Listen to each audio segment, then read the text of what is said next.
Today, we're diving into the absolute awe-inspiring evolution of the Egyptian pyramids. I mean, think about it. These structures are some of the most enduring, captivating symbols of ancient civilization we have. They stand as these monumental achievements of just pure human ambition.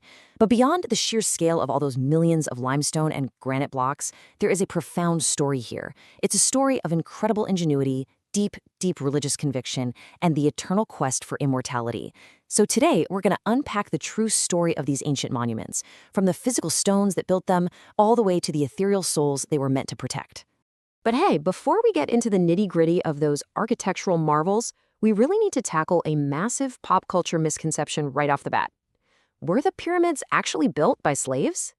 If you've ever watched a classic Hollywood movie about ancient Egypt, you've almost certainly seen depictions of countless enslaved people toiling under the crack of a whip, dragging these massive stones through the sand. Well, as you'll see a bit later in this explainer, modern archaeology has entirely debunked this myth. It's a fascinating twist on history, and honestly, it completely changes how we should view the entire society of ancient Egypt.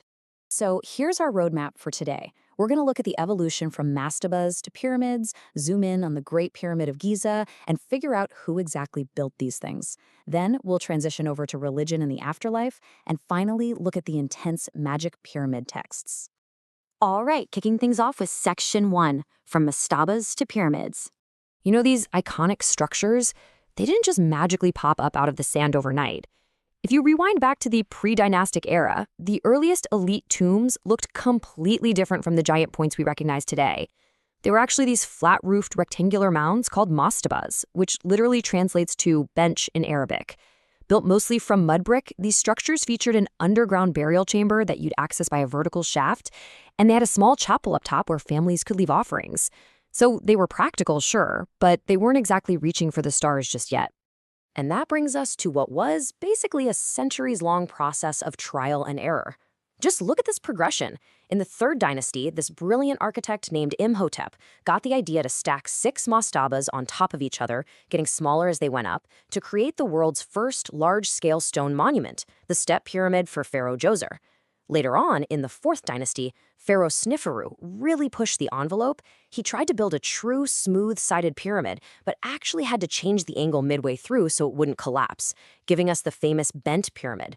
But he learned from that mistake, and Sneferu eventually built the Red Pyramid, which was the very first successful true pyramid. It was this incredible evolution of engineering that set the stage perfectly for his son, Khufu. Which brings us right to Section 2, the Great Pyramid of Giza.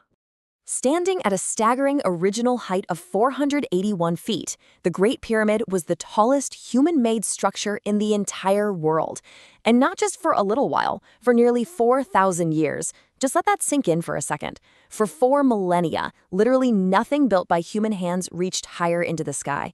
Today, it sits slightly lower because it lost its smooth white limestone casing over the years, but its core structure remains just a breathtaking testament to what ancient engineering could achieve.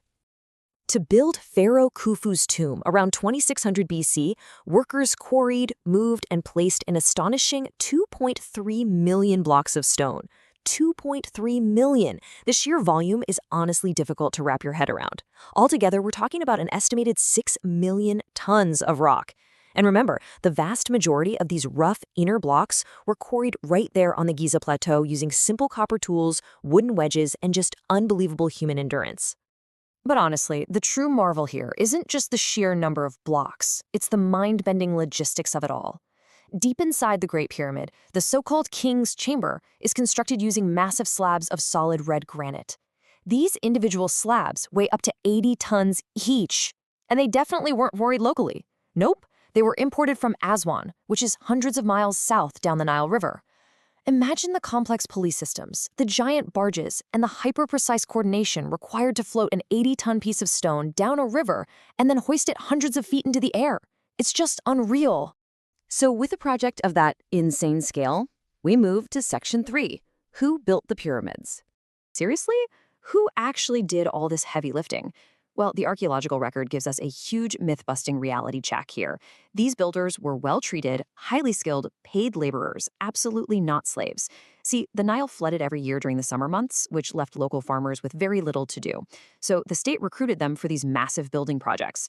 It was a highly organized national effort rather than some kind of forced, brutal captivity. And we know this for a fact because of incredible archaeological finds right near the Giza Plateau. Researchers have uncovered a